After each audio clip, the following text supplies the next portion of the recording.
Hello, hello, hello, and welcome to another RTAppetizer. We are just going to hop right into a couple of these. This one is a wonderful poly showcase. First of all, the Zahak outsped the Ran. Holy crap. I expected to die. Thankfully, they decided to S2. So my poly's going to do big damage to everybody, almost literally half, which is phenomenal. And then my Sage Ball is going to go ahead and sleep everyone. It is a Bastion of Hope BBK. So I'm kind of scared, but not really. I am going to try and hope for misplays, because that's really all I can do. So I'm going to Soul Burn, and then I'm just going to S1 again into the Zahak. Let the Ran clear himself of everything, and then I'm just gonna ban or blind everybody. And now the BBK gets to go, and I'm pretty scared. But it is a resistance BBK, and it cannot kill anybody. And then they did the mistake that I was hoping for. They S2'd with Ran, and Polly gets to clean up and kill the BBK and the Jacko. And now they S3 in, but it's pretty much a lost cause at this point. And yeah, we just take care of that. Sage Ball lives, DJB lives, and then we're on to the next one. Standard RTA in my cleave format? How dare you? This is a double Charlotte video. We do love the forehead over here, even though one of them's a bit more shy than the other one and decided she needed to cover the forehead. She got really embarrassed about it because everyone would always call her like 5-head and 6-head and stuff. So hand guy is going to do hand guy stuff. He's just going to S3, give everybody attack buff and immunity, which I'm perfectly fine. He makes the decision to, or I guess they make the decision. I shouldn't assume gender also burn down half of California, which would be bad. They're going to Soul Burn, which is fine, understandable. I'm just going to let Landy loose and pop everybody, because this will push my Arwal up, and it will be enough that the ML Kawazu I'm not scared about. So we are going to stun the ML Kawazu so he cannot absolutely just nuke someone. Arwal actually does her job, which is great.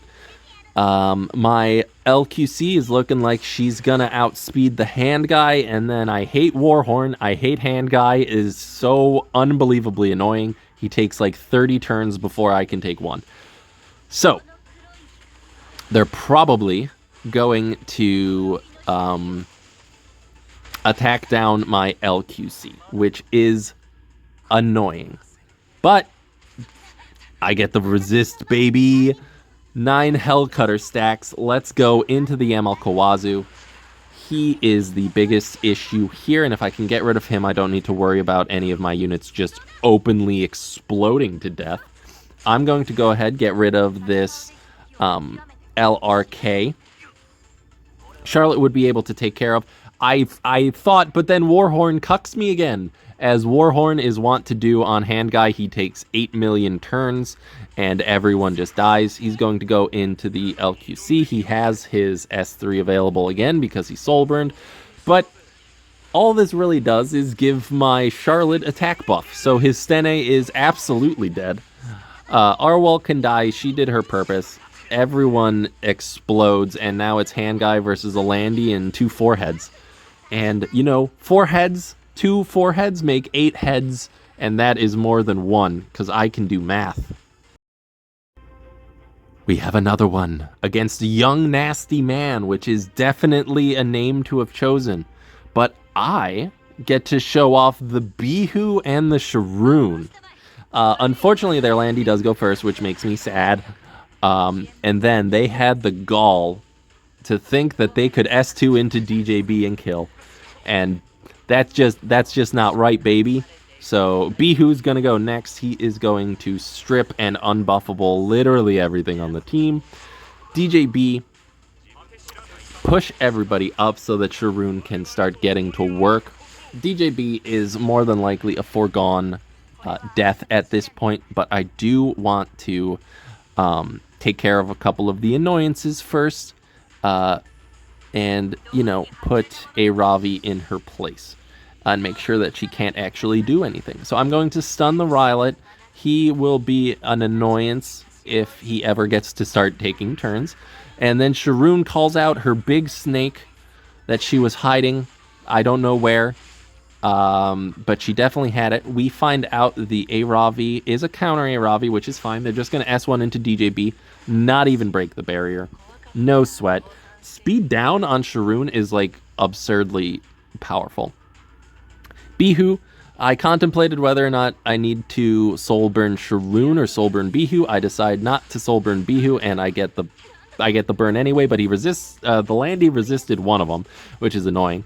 And now I need to make sure that this A-Ravi cannot S3. So I don't Soulburn that either. I don't know why. I thought I wanted to. I guess I didn't. But I do get the reset, which is great because A-Ravi won't be able to bring anybody back. DJB just going to go into the Landy, stun her anyway. And now it is Rylet's turn to pop. I have crit damage buff on my Beehoo because I am a baller. And he explodes. I missed. I got the 20%, but the fire still killed him. Gonna go into the Landy so that she just explodes to Venom. The APOC Ravi has 15k HP now, which is so good. They're just going to keep going into DJB. Not a lot of damage. And now the Operator Cigarette will get to go and do her S3. But I'm not really that scared of it. They're not going to get attack buff. No one's going to do anything. DJB dies. I do get a counter from the Sharoon. And I'm just going to keep going into A-Ravi to make sure that she can't get any turns. But they resist the S1. So the best course of action here is to blow up the Operator Cigarette. Really get everyone. The A-Ravi will have to get someone. And they counter, and I'm like, oh god, my Arwell is dead. This 13k APOC Ravi is going to kill my Arwell. And nope, I destroyed her damage. And now Bihu and Sharoon, it's the Bihu and Sharoon show. They're so good, but they're so niche. But I'm fine with that. I'm going to go ahead and put the speed down and another Venom on the A-Ravi. And now I can stun her as well with the Arwell, who survived. She finally did something good for me. And now they're in a lot of trouble. Bihu, Soulburn, absolutely, because I want this to hit as much as humanly possible. 9k, another 1k. Sharoon, S1, gonna Venom, increase the cooldown, not that that matters. And now it doesn't matter if we get the special attack or not, but we do. And the A-Ravi decides to get one last death throw in and pop. So that was a very good Sharoon and Bihu game. But wait, there's one more. They banned my DJB, so at this point I started crying. I didn't actually start crying, but I didn't think that they would ban the DJB. I guess it makes sense because they have an A-Tywin. But I wasn't really scared of the A-Tywin. Like, they need to get the Landy out of stealth. And they have to worry about hitting my my Aiden and my Ed. The Aiden got hit by the S3 of what's his face? I can't remember his name. LRK. That he is just letters. I decide to go into the Millum because she needs to go away immediately. Even though I am going to stun. And then Landy S3 here. I thought that my Ed would cut, but it turns out that this Destina is on. She's not on. I just didn't cut. So that's a bit unfortunate. They're going to push up Millum, but the Millum does not have a book to burn, so it's probably a counter Millum. But I'm not scared. It does not It does not kill the Landy. So now my goal is, no matter what, kill Milim. Because once Milim's dead, I can do anything. I did no damage to her, but then I hit her with Aiden because I am the superior evasion unit on this entire team. And now it is time to go into a Tywin, even though he will have the biggest balls imaginable if he decides just to rip an S3 into an Aiden and an Ed, which, you know what, I can respect. Landy did not go into stealth, and boy, this guy or girl, big balls on this. They do hit the Aiden because, again, it is my Aiden. However, they don't get the stun cleanses off of the Ed, so he's just chilling. And now they revive everybody. Or they heal everybody, they revive the Milim. But Milim's pretty far back, and my Ed's coming up soon. So everybody cycles out of their stun. It is LRK's turn, but he does not have his S3 available. Goes into the R-Well, of course, but Ed is going to punch Milim in the face. And now, again, I am not scared because Landy actually went into Guiding Light, which is great. He tries to provoke the Aiden, which I can respect, but no dice there. I'm just going to keep going into the A Tywin. And now they have Soulburn again with LRK, and I thought my Landy was dead, but the power of stealth and mitigation is just too strong. Ed gonna go into the A Tywin, into everybody, and I'm just gonna go ahead stun this A Tywin. The Destina can heal and push him up, but there's not really much he can do other than go into Landy. But Landy will kill him with the S1, so I'm fine with that.